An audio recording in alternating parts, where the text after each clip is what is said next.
అక్కడి నుంచి ఈరోజు ప్రతి నియోజకవర్గానికి ఒక young India integrated residential schools 20 నుంచి 25 ఎకరాలలో 200 కోట్ల రూపాయలతోటి మన సింగిల్ జీవో 58 నియోజకవర్గాలలో అనుమతించిన 11,000 కోట్ల రూపాయలు మంజూరు చేసిన. గ్రీన్ ఛానల్లో కలెక్టర్ల ఖాతాలు ఆల్రెడీ నగదు కలెక్టర్ ఖాతాలు నిధులు పెట్టేసిన.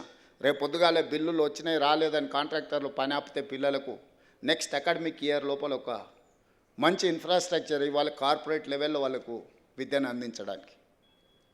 అదేవిధంగా స్కిల్స్కి సంబంధించి యంగ్ ఇండియా స్కిల్స్ యూనివర్సిటీ ప్రతి సంవత్సరం 1,10,000 మంది ఇంజనీరింగ్ విద్యార్థులు పాస్ అవుతున్నారు తెలంగాణ రాష్ట్రంలో. 1,10,000 మంది ఇంజనీర్లు బయటకు వస్తే 10,000 మంది కూడా ఉద్యోగాలు వస్తలేవు. 1,00,000 మంది ఖాళీగానే ఉంటున్నారు. తల్లిదండ్రులు వచ్చి కలుపుతారు, సార్ మా పిల్లగాడు ఇంజనీరింగ్ చదువుకున్నాడు ఏదైనా ఉద్యోగం చూడు సార్ అని. మన ఢిల్లీలో బిల్ గేట్స్ వస్తే ఒక ఆయన వచ్చింది, సార్ బిల్ గేట్స్ వచ్చింది కానీ నువ్వు చెప్తే ఉద్యోగం ఇవ్వడమ్మా పిల్లగానికి ఇవ్వండి అని. ఎట్లా వస్తుంది అంటే, సార్ మరి ఇంజనీరింగ్ చదువుకున్నా నాకేం తెలుసు సార్. అందుకే తీసుకుంటున్న సర్టిఫికెట్కి మనకున్న నైపుణ్యానికి పొంతన లేదు. డిమాండ్ అండ్ సప్లైలో చాలా గ్యాప్ ఉంది. ఈ గ్యాప్ను ఫిలప్ చేయడానికే యంగ్ ఇండియా స్కిల్స్ యూనివర్సిటీని ఒక అద్భుతమైన మోడల్ని దేశానికే ఆదర్శంగా ఉండే విధంగా ఈరోజు యంగ్ ఇండియా స్కిల్స్ యూనివర్సిటీని తీసుకొచ్చినాం.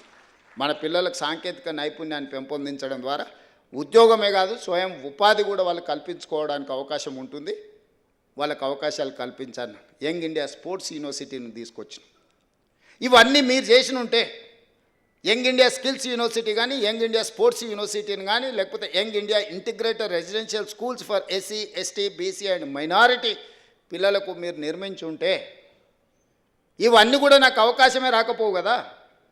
ఈ 59,000 ఉద్యోగ నియామక పత్రాలు మీరు అధికారంలో ఉన్న 10 సంవత్సరాలలో ఈ పిల్లలకు ఉద్యోగాలు ఇచ్చి ఉంటే ఈరోజు ఈ నియామక పత్రాలు నేను ఇవ్వాల్సిన పరిస్థితే రాకపోతుండే కదా.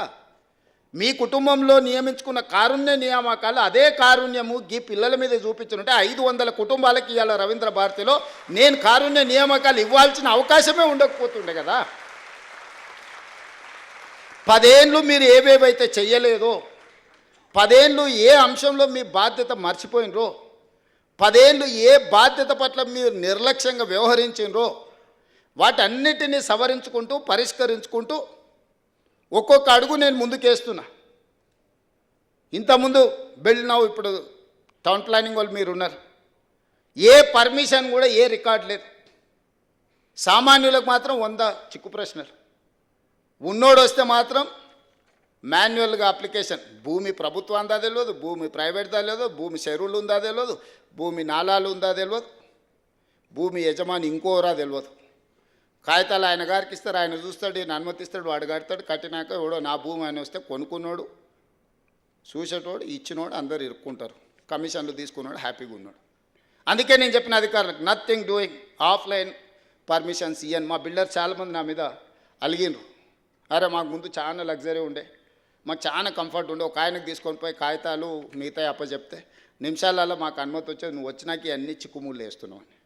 ఒక రిఫార్మ్ తీసుకొచ్చేటప్పుడు డెఫినెట్గా కొంత అప్పటి వరకు లగ్జరీ అనుభవించిన వానికి కొంత బాధ ఉంటుంది.